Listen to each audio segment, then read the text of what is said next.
Hai, Assalamualaikum. Kembali mendengarkan Zulaika Roslan Channel bersama dengan saya Zulaika, dan sekarang masa untuk kita santai bersama secawan kopi sambil mendengar cerita. 6 Mac 2023, hari ini hari Isnin. Tak kira di mana saja anda berada, semoga anda berada di dalam keadaan baik, diberikan kesihatan yang baik dan semoga urusan anda dipermudahkan. Sekarang kita masih lagi road to 1k subscriber. So kepada anda yang baru je jumpa channel ni, jangan lupa tekan button subscribe, aktifkan notifikasi loceng sebab saya tak nak anda ketinggalan cerita-cerita baru. Dan untuk perkongsian cerita seram pada video kali ini, saya bawakan kepada anda 3 kisah seram kakak cantik aka Ponti. Kalau anda dah ready, jom kita mulakan. Innahu min Sulaiman wa innahu bismillahirrahmanirrahim. Untuk kisah yang pertama ni dengan tajuk kelibat kakak cantik di tapak pembinaan. Sebuah perkongsian daripada Nasri. Nasri ni dia seorang kontraktor. Dia baru saja ambil alih sebuah projek perumahan yang dah terbengkalai. Projek ni sepatutnya siap pada tahun 2021, tapi disebabkan PKP melanda negara kita pada tahun 2020. Jadi banyak sangat masalah yang berlaku, pembinaan tak dapat diteruskan. Jadi projek ni boleh dikatakan terbengkalai. Dia bukan apa, dia terbengkalai sebab ada berlaku beberapa konflik jugalah di antara pemaju dan juga kontraktor asal projek perumahan ni. Okey, jadi projek perumahan ni terhenti dan hanya disambung semula pembinaan pada hujung tahun 2022 selepas Nasri take over projek ni daripada kontraktor sebelum ni lah. Okey, disebabkan projek pembinaan perumahan ni terhenti sejak PKP, jadi lebih kurang dah 2 tahun macam ni jugalah dia punya projek ni tergendala kan. Jadi pembeli pun dah mula bising, pemaju projek ni pun dah macam risaulah sebab loan pembeli dah lulus. Jadi projek perlu diteruskan, nak atau tidak projek ni perlu diteruskan dan perlu siap sekurang-kurangnya paling awal tahun 2024 sekurang-kurangnya. Sebenarnya daripada tahun 2020 tu sampai ke 2021, anggaran sepatutnya projek perumahan ni siap adalah pada Jun 2021.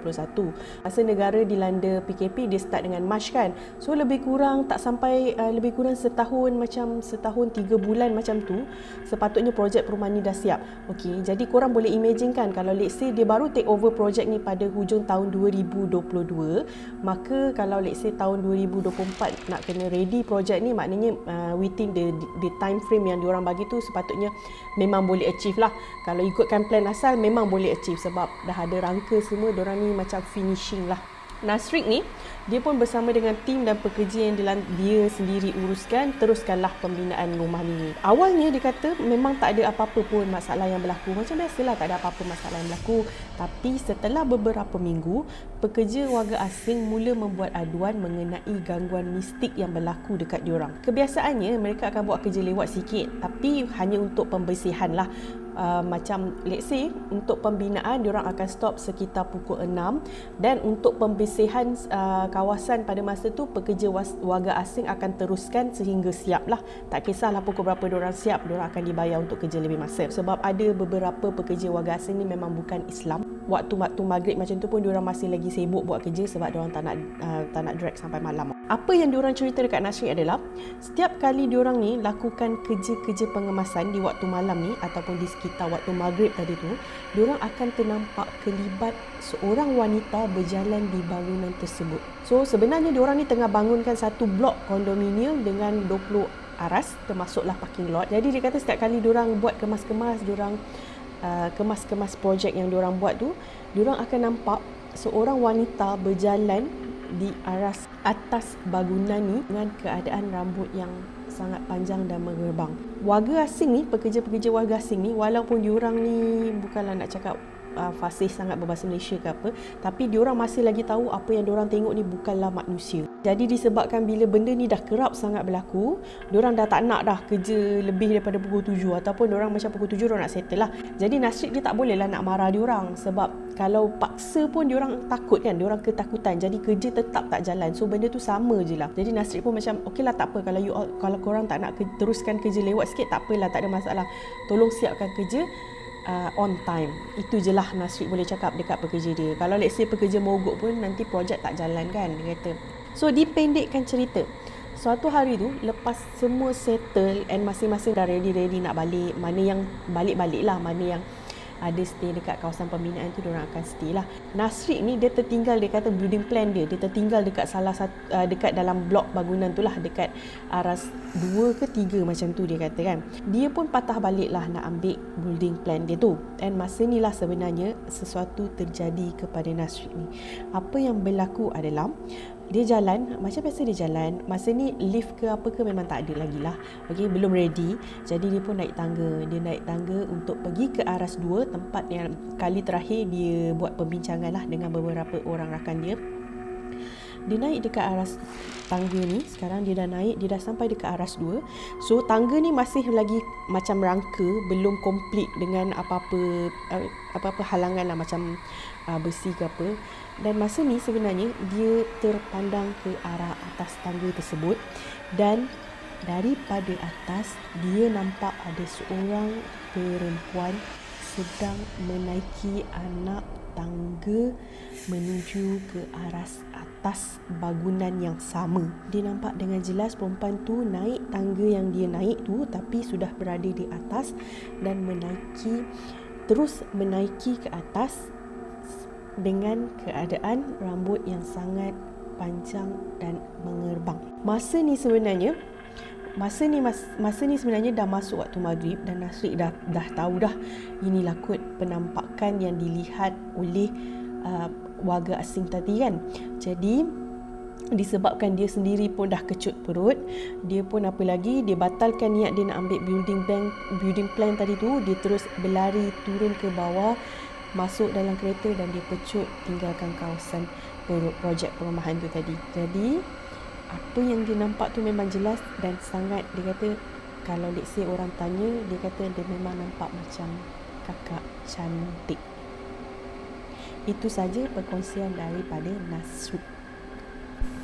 Kisah kedua dengan tajuk Terdengar Suara Hilayan Wanita, berlaku kepada Suzana. Suzana ni dia seorang suri rumah. Dia baru je berkahwin dan baru berpindah ke rumah baru, rumah sewa lah. So disebabkan dia baru berkahwin, jadi dia dengan husband dia berdua saja dekat rumah tu.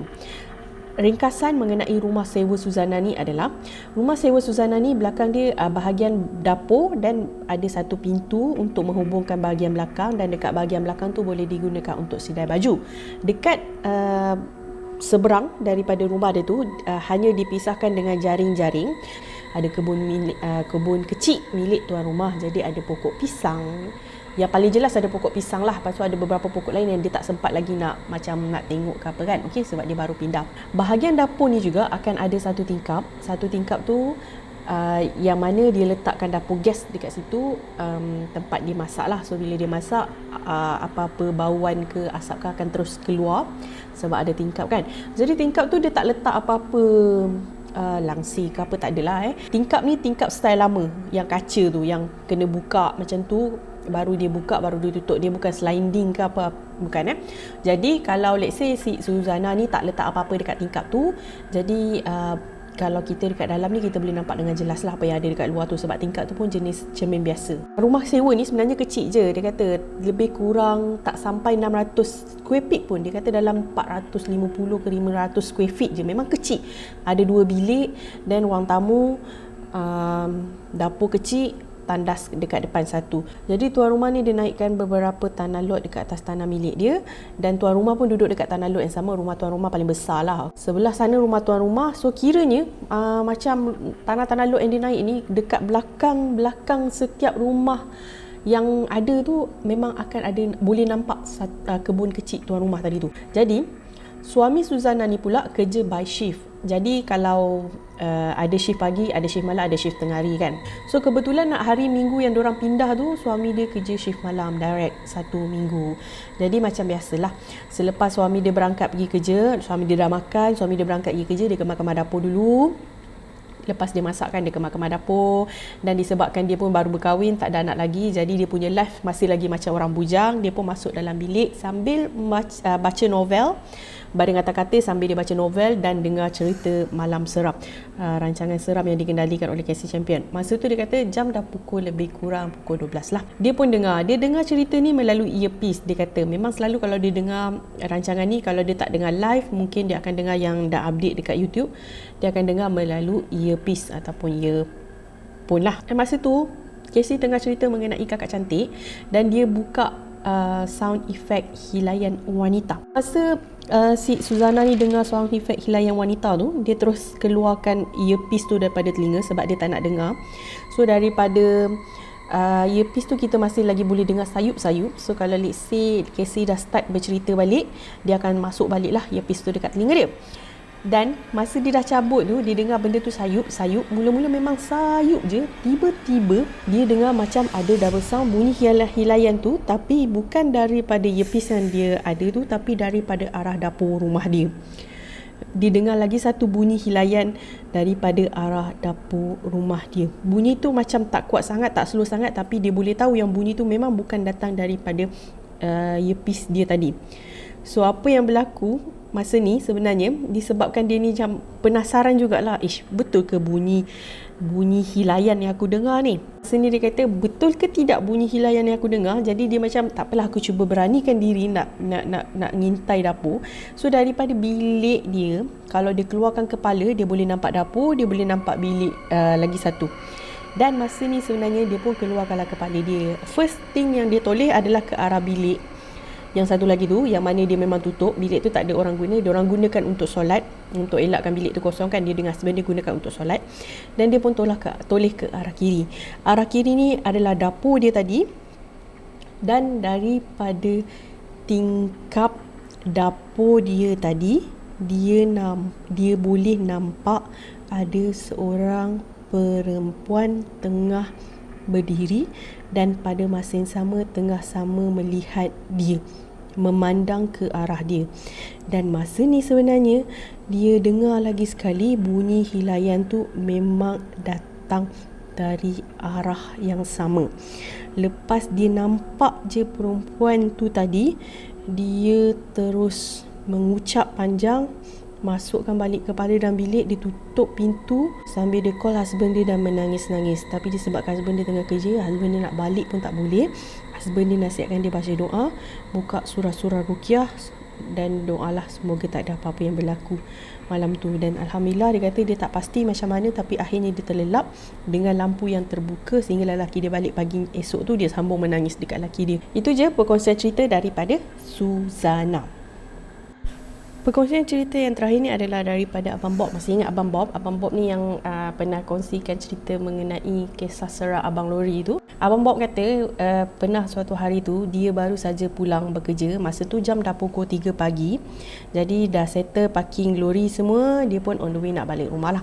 Dia kata rumah dia ni adalah di sebuah kawasan perumahan. Rumah dia terasnya 2 tingkat lah. Di sebuah kawasan perumahan biasalah. Jadi rumah dia ni duduk ataupun betul-betul berhadapan dengan taman permainan. Okey. Jadi tak kira lah daripada mana lorong pun dia nak masuk rumah dia ni. Okey, boleh jadi dia masuk daripada lorong A ataupun lorong B, lorong A depan ataupun lorong B depan, ataupun lorong A belakang, lorong B belakang, dia tetap akan melalui taman permainan ni sebab rumah dia memang berada di taman permainan. Jadi dipendekkan cerita, hari tu jam 3 pagi dia lepas dia settle parking lori, dia pun on the way nak balik rumah lah. Jarak daripada office dia nak ke rumah sebenarnya tak berapa jauh, lebih kurang 10 minit. Dan masa tu pun dah malam. Dia kata tak ada guna pun nak rushing, takutlah jadi apa-apa. Dia pun bawa santai-santai je, layan angin malam. Dah biasa kan dia kata. Jadi masa ni dia melalui lorong A, dia lalu di hadapan taman permainan lah. Masa ni dia kata memang dia macam santai dan relax je, tetapi ada sesuatu yang membuatkan dia tertarik untuk melihat ke arah taman permainan tadi. Okey. Dia nampak salah satu permainan yang ada, iaitu buaian, bergerak dalam keadaan yang agak laju seolah-olah ada orang tengah main buaian tersebut. Masa ni, okey, dia nak cubalah think positif. Mungkin angin yang buat buaian tu laju macam tu. Tapi masa ni memang boleh rasa yang angin macam perlahan je dia kata. Memang boleh rasa macam slow je angin. Tak ada pun macam macam tu, tak ada. Memang dia kata memang perlahan je. Angin terasa laju tu pun sebab dia bawa motor je. Dia kata bila dia berhenti, sebab dia kan tertarik tadi dengan buaian yang bergerak tu, dia berhentikan motor dia sekejap, dia tengok. Dia kata tak boleh nak rasa angin laju pun. So macam tak logik buaian tu boleh bergerak macam tu. Tapi disebabkan dia tak nak fikir panjang, takutlah kan kalau ada apa-apa, dia pun jalan je lah. Pergi terus sambung perjalanan dia sehinggalah dia sampai dekat depan rumah dia. Dia buka pintu pagar, dia nak parking motor dia. Jadi lepas dia dah masukkan motor dia, sekarang ni mestilah dia nak kunci pintu. Bila dia nak kunci pintu, dia akan menghadaplah ke arah buaian tersebut. Jadi masa ni sebenarnya dia dah pusing belakang, dia dah pegang lock mangga tu nak kunci, dan dia sekali lagi toleh ke arah buaian tu. Masa ni lah baru dia nampak sebenarnya memang ada satu susuk tubuh wanita yang tengah bermain ataupun tengah duduk atas buaian tersebut. Susuk tubuh wanita ni bukanlah seorang manusia, tetapi senang cerita dia kata memang nampak macam kakak cantik aka Ponti duduk atas buaian tersebut. Disebabkan dia nampak benda tu, dia terus laju-laju kunci pintu dan terus terus pusing masuk dalam rumah lah. Tapi macam biasa sebelum masuk rumah dia kata dia baca doa, takut pula benda tu tiba-tiba follow dia masuk dalam rumah sebab benda tu kat depan je. Dan dia terus masuk naik ke atas. Sekarang ni bila dia dah naik ke atas, dia punya bilik, mungkin isteri dia dah tidur, dia dekat bilik dia. So disebabkan dia ni macam teringin nak tahu benda tu ada ke tidak lagi, apa yang berlaku adalah dia mengintai daripada celahan cermin tingkap dia sebab dia nak tengok dekat arah buaian tadi. Dan sekarang ni dia tak nampak pun apa yang dia nampak tadi tu dekat buaian, tapi dia nampak satu tubuh yang sedang berdiri betul-betul di pokok hadapan rumah dia. Dan masa ni sebenarnya dia dah mengucap panjang, dia terus tutup. Memang cari pasal sebenarnya, dia pergi ngintai balik, dia masuk tandas mandi dan dia settle down untuk malam tu. Itu pengalaman seram yang dikongsikan oleh Abang Bob sewaktu dia pulang bekerja pada jam 3 pagi. Okay, itu sahaja perkongsian cerita 3 kisah seram kakak cantik aka Ponti untuk minggu ni. Terima kasih sebab sudi dengar sehingga habis. Jangan lupa like, share and comment. Saya suka baca komen anda. Apa-apa sahaja yang anda rasa negatif ataupun kekurangan saya, anda boleh komen. InsyaAllah saya akan cuba untuk perbaiki. Dan sampai kita jumpa on the next video. InsyaAllah hari Rabu ni kita jumpa untuk satu lagi video. Okay, thank you so much. Bye.